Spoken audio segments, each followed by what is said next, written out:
Selamat datang. Pernah kepikiran gak sih gimana gerakan simple kayak menyilangkan tangan itu ternyata bisa loh ningkatin fokus anak? Nah, di bahasan kali ini kita bakal kupas tuntas latihan-latihan gampang yang bisa banget membuka potensi perkembangan mereka. Oke, buat para orang tua atau guru, situasi ini pasti udah nggak asing lagi ya kan? Anak yang susah banget duduk diem, atau pas megang pensil kok kayaknya lemah dan kaku gitu. Ini tantangan yang umum banget kita hadapi. Tapi gimana kalau saya bilang solusinya itu bukan dengan nambahin jam belajar di meja? Justru kuncinya ada di gerakan-gerakan simpel yang terarah. Yuk kita lihat gimana aktivitas fisik yang tepat bisa membuka potensi belajar si kecil. Jadi, kenapa sih gerakan itu penting banget? Ini bukan cuma soal biar keringetan aja loh. Latihan-latihan ini tuh sebenarnya lagi ngebangun jembatan super kuat antara tubuh dan otak anak.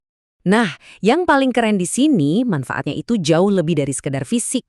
Waktu kita ngelakuin gerakan-gerakan ini, kita tuh sebenarnya lagi ngambungin otak kiri dan kanan.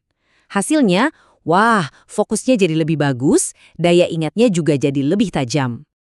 Oke, istilah motor sensori mungkin kedengerannya agak teknis ya, tapi tenang aja. Sebenarnya ini tuh terdiri dari beberapa bagian dasar yang kita semua udah kenal kok. Yuk kita bedah satu-satu. Pertama, ada yang namanya motorik halus. Ini tuh soal otot-otot kecil di tangan dan jari kita. Penting banget buat aktivitas kayak nulis, gunting, atau pasang kancing baju. Terus ada juga lawannya, yaitu motorik kasar. Nah, kalau ini pakai otot-otot besar di kaki dan lengan. Buat apa? Ya buat lari, lompat, manjat, semua gerakan yang ngebangun kekuatan dan koordinasi seluruh tubuh. Dan yang paling fundamental, pondasi dari semua ini adalah keseimbangan tubuh. Ini ibarat dasar piramidanya. Tanpa keseimbangan yang bagus, semua gerakan lain bakal jadi lebih susah dan gak efisien. Oke, sekarang kita udah tahu nih bagian-bagian dasarnya. Terus, gimana cara melatihnya biar efektif?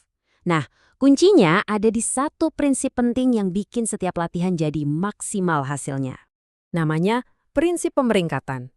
Gampangnya gini, kita bangun skill itu setahap demi setahap, nggak bisa langsung semua sekaligus.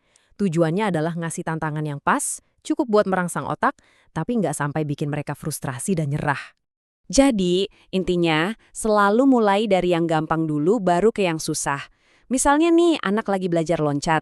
Ya udah mulai aja dari loncat di tempat dulu.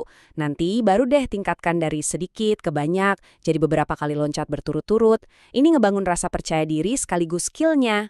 Sekarang kita masuk ke konsep yang keren banget nih. Ini penting banget terutama buat nyiapin anak-anak untuk tugas-tugas yang butuh fokus di meja. Kayak nulis misalnya. Namanya adalah aktivitas merentas garis tengah tubuh. Kenapa ini penting banget? Soalnya, setiap kali anak melewati garis khayal di tengah tubuhnya ini, mereka itu maksa otak kiri dan kanannya buat ngobrol dan kerja bareng.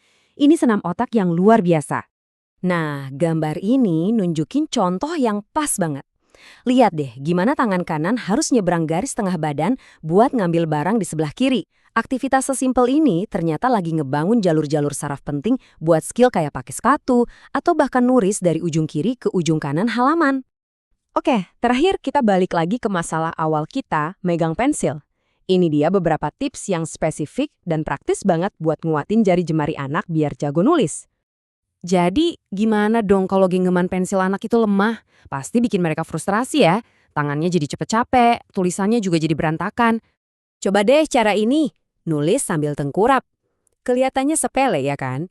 Tapi perubahan posisi sederhana ini memaksa otot bahu dan lengan buat kerja lebih keras untuk menstabilkan badan.